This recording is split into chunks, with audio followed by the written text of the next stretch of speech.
It all began in the hot tub next to Redskins offensive lineman Chris Samuels. Please allow me to explain. It was September 2003, 2 months before NFL Network would officially launch into our cable and satellite lives forevermore. I had just left ESPN after 7 fun years on the anchor desk at SportsCenter and had no idea what might lie ahead in my all-new, all-football, all-the-time gig. All I knew for sure was this. A huge 310-pound Pro Bowl left tackle from Washington, D.C., sat chilling to my left in his own separate, very important distinction, metal tub. Thankfully, we were just on a commercial shoot. Like anything else being introduced to the unsuspecting American sports viewing public, NFL Network required a rollout commercial campaign defining what the very first sports network fully owned and operated by the National Football League was going to look like. For better or worse, in the very beginning, it was going to look like a lot of me talking football. After all, this was the first 24/7, 365-day channel dedicated to covering the most popular sport in America. That's a lot of time to fill. And as NFL Network's first and, at the time, only on-air hire, I was the one to fill it. That said, talk about your dream job. The concept for this commercial was simple. As host of NFL Network's nightly signature news and information program called NFL Total Access, I would be placed in the center of the NFL universe, and you, the viewer, would be taken along for the ride by merely tuning in. So, to drive this point home like John Elway in Cleveland, the brilliant ad writers placed me in a wide variety of NFL settings. On a practice field, firing footballs from a jugs machine to Rams Pro Bowl wide receiver Torrey Holt.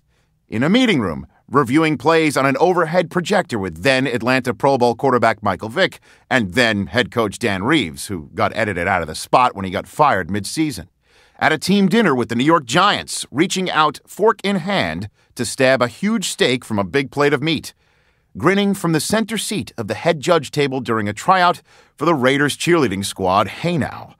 On the sideline, peeking under the hood of an instant replay booth as a ref watches in disgust. In a jewelry store, checking out a quality piece of bling with Saints running back Deuce McAllister. And lastly, in the trainer's room, again, in my own separate hot tub next to Samuel's. And to complete the gag, I was dressed in my on-air attire, a business suit and tie, the entire time, even while I was sitting in the hot tub, which meant dry cleaning appeared on my very first NFL Network expense report. To make matters even cooler, these scenes in the TV spot played out wordlessly under a familiar soundtrack, Dear Mr. Fantasy by Traffic, a stroke of genius since being in the midst of all those terrific tableaus was, indeed, a football fantasy.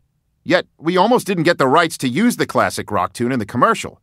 When NFL Network first came calling, lead singer Steve Winwood and the rest of the band hadn't spoken in years, and their apparently fractious relationship made getting all parties to sign off on releasing the song quite difficult. One of our backup songs for the commercial was the theme of the 80s TV show The Greatest American Hero. Now, I'm a big Mike Post fan. I had the sheet music for the Hill Street Blues theme when I took piano lessons as a kid, but thankfully, the boys from Traffic got their act together, figuratively and literally. After finally agreeing to let us use Dear Mr. Fantasy, the band planned to reunite, but never did because lead guitarist Jim Capaldi got sick. So a little part of me believes Traffic almost got back together thanks to NFL Network and its highly successful first advertising campaign. It was also quite a prescient campaign because once I hopped out of the hot tub, I quickly discovered that hosting NFL Total Access did, in fact, serve as my dream season pass. I also soon learned that, in the NFL, that season never ends.